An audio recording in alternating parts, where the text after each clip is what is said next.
Shalom, salam sejahtera bagi Bapak Ibu Saudara-saudara, anak-anak yang dikasihi oleh Tuhan Yesus Kristus. Jumpa kembali bersama saya Pendeta Eka di dalam renungan firman Tuhan pada hari ini, hari Jumat 10 Februari 2023. Sukacita dan damai sejahtera dari Tuhan Yesus kiranya menyertai hidup kita sekalian. Puji nama Tuhan. Sampai pada pembacaan firman Tuhan hari ini, yakni kitab Yeskel pasal yang ke-21. Kiranya firman Tuhan memberkati kita sekalian. Baik, sebelum kita akan merenungkan bagian firman Tuhan hari ini, mari kita akan berdoa. Tuhan Allah Bapa di surga, di dalam Yesus Kristus, kami datang kepadamu mengucapkan syukur dan terima kasih buat kasih setia dan pemeliharaan Tuhan atas kami semua. Biarlah kami mau terus bertekun dalam kebenaran firman Tuhan yang menghidupi kami. Biarlah Engkau yang memampukan untuk kami dapat memahami setiap firman yang kami baca dan renungkan. Dan lebih dari semua itu, kami menghidupinya dalam kehidupan kami. Terima kasih Bapa, inilah diri kami. Kami sedia belajar firman Tuhan. Demi nama Tuhan Yesus kami berdoa. Haleluya. Amin. Saya akan bacakan dari pasal 21 ini ayat 28 sampai 32. Demikianlah firman Tuhan. Dan engkau anak manusia bernubuatlah dan katakan, beginilah firman Tuhan Allah mengenai Bani Amon dan cercaan mereka. Katakanlah, pedang sudah tercabut untuk menumpahkan darah, digosok untuk memusnahkan, dan supaya mengkilap seperti petir. Sedang orang melihat penglihatan-penglihatan yang menipu bagimu, dan memberi tenungan-tenungan bohong kepadamu, untuk ditetakkan ke leher orang-orang fasik yang durhaka, yang saatnya sudah tiba untuk penghakiman terakhir. Kembalikanlah itu ke sarungnya. Di tempat penciptaanmu dan di negeri asalmu, aku akan menghukum engkau. Aku akan mencurahkan geramku atasmu, dan menyemburkan api murkaku kepadamu, dan menyerahkan engkau ke dalam tangan orang-orang dungu, untuk menimbulkan kemusnahan. Engkau menjadi makanan api, daerahmu akan tertumpah di tengah-tengah tanah itu, dan engkau tidak akan diingat-ingat lagi, sebab aku Tuhan yang mengatakannya. Bapak Ibu Saudara-saudara yang dikasihi oleh Tuhan, di satu sisi hukuman merupakan ekspresi dari kasih Allah, tetapi di sisi yang lain hukuman mencerminkan keadilannya atas segala kejahatan manusia. Dan kedua sifat Allah ini, yakni kasih dan keadilan, selalu berjalan sejajar. Setelah Yeskel menubuatkan penghakiman Tuhan atas Israel, maka giliran Bani Amon yang dinubuatkan akan mengalami hukuman dari Tuhan. Alasan Allah menghukum bangsa Amon karena mereka berkali-kali menghancurkan dan mengutuki umat Tuhan. Seperti tertulis di dalam Hakim-Hakim pasal 3 ayat 13, mengatakan raja ini mengajak Bani Amon dan Bani Amalek menjadi sekutunya. Lalu majulah ia dan memukul orang Israel kalah. Kota pohon korma diduduki mereka. Bapak Ibu Saudara, juga Bani Amon dikenal sangat-sangat biadab. Dalam Amsal pasal yang pertama ayat yang 13 dijelaskan kebiadaban bangsa Amon. Beginilah firman Tuhan, karena 3 perbuatan jahat Bani Amon, bahkan 4, aku tidak akan menarik kembali keputusanku, oleh karena mereka membelah perut perempuan-perempuan hamil di Gilead dengan maksud meluaskan daerah mereka sendiri. Betapa kejamnya Bani Amon atau bangsa Amon. Karena itulah Tuhan telah menyiapkan penghukuman yang mengerikan atas bangsa Amon. Sama seperti Israel, bangsa Amon akan dimusnahkan kerajaan Babel yang bertindak sebagai pedang pembunuh dari Tuhan.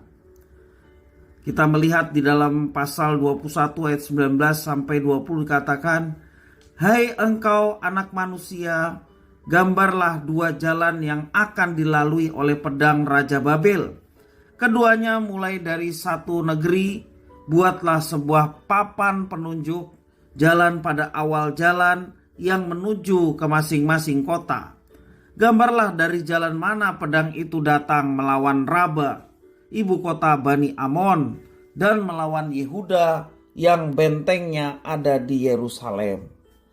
Bapak, Ibu, saudara-saudara yang dikasihi oleh Tuhan, bahkan kalau kita perhatikan, Tuhan memanfaatkan nubuatan palsu dari para nabi Amon untuk membuat mereka terlena dalam kenyamanan. Mereka mengira bahwa tanah mereka akan aman sentosa dari serbuan bangsa Babel. Hal itu Allah lakukan agar mereka digiring masuk pada penghakimannya. Yeskel melukiskan murka Tuhan atas Bani Amon dan Israel sangat mengerikan. Bangkitnya amarah Tuhan Allah terhadap Israel, umatnya didorong oleh rasa cemburunya. Sedangkan terhadap bangsa Amon didasarkan pada geram akibat keberdosaan dan kebiadaban mereka. Perasaan geram dan murka Tuhan atas Amon digambarkan Yeskiel seperti api yang menghanguskan. Api Tuhan akan datang memusnahkan secara total seluruh orang Amon. Itu yang dikatakan dalam ayat 31. Mereka akan ditumpas oleh pedang. Tanah serta harta benda mereka akan dibakar oleh musuh. Tiada yang tersisa untuk Bani Amon. Di sini terlihat bahwa Tuhan tidak memberikan harapan pemulihan terhadap penduduk Amon.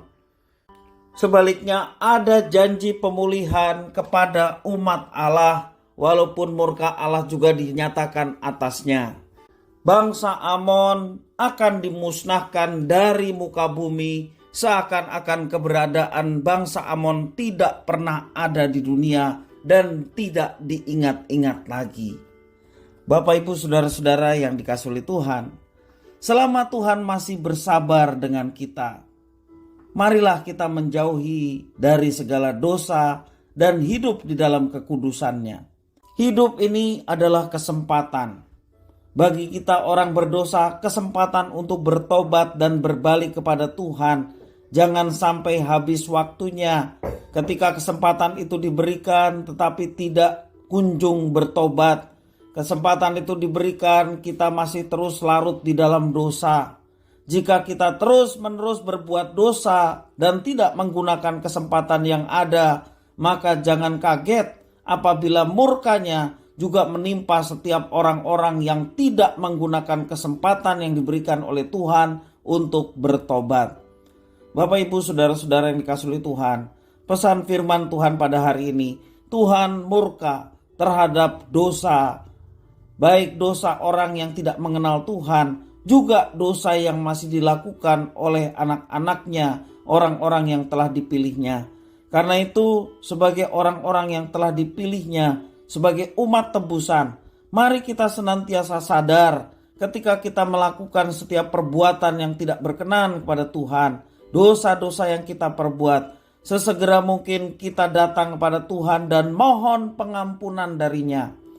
Ia setia dan adil, sehingga ia akan mengampuni segala dosa kita dan menyucikan kita dari segala kejahatan. Kalau kita sudah datang kepada Tuhan dan mohon pengampunan atas dosa-dosa kita, janganlah kita berbuat dosa lagi. Tetapi biarlah hidup kita serahkan kepada Tuhan untuk mengikuti apa yang dikehendakinya. Dosa adalah ketika hidup kita tidak mengikuti kehendak Tuhan, tetapi kehendak kita sendiri. Bapak, Ibu, saudara-saudara yang dikasihi Tuhan, Tuhan mengasihi, Tuhan juga adil. Kasih dan keadilannya akan dinyatakan bersama-sama. Karena itu, selagi kesempatan ini masih ada, marilah kita hidup untuk Tuhan. Dan percayalah, ketika kita hidup untuk Tuhan, maka Tuhan menyertai kita, membimbing kita, bahkan berkat-berkat-Nya dicurahkan kepada setiap orang yang dengan rela dan sadar untuk melakukan apa yang dikehendaki oleh Tuhan. Kiranya firman Tuhan memberkati kita sekalian. Mari kita berdoa. Tuhan Bapa di surga, di dalam Yesus Kristus, kami sungguh bersyukur dan berterima kasih kepada Tuhan yang memelihara hidup kami. Mampukan kami Tuhan untuk dapat menerapkan firman Tuhan dalam kehidupan kami. Selagi kesempatan ini masih ada, ketika kami berdosa, segera kami sadar dan meninggalkan dosa, bertobat, berpaling dari dosa untuk mengikut Tuhan dengan setia.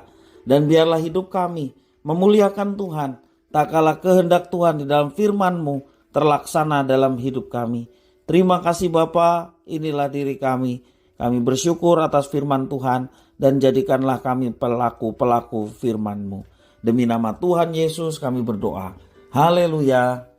Amin.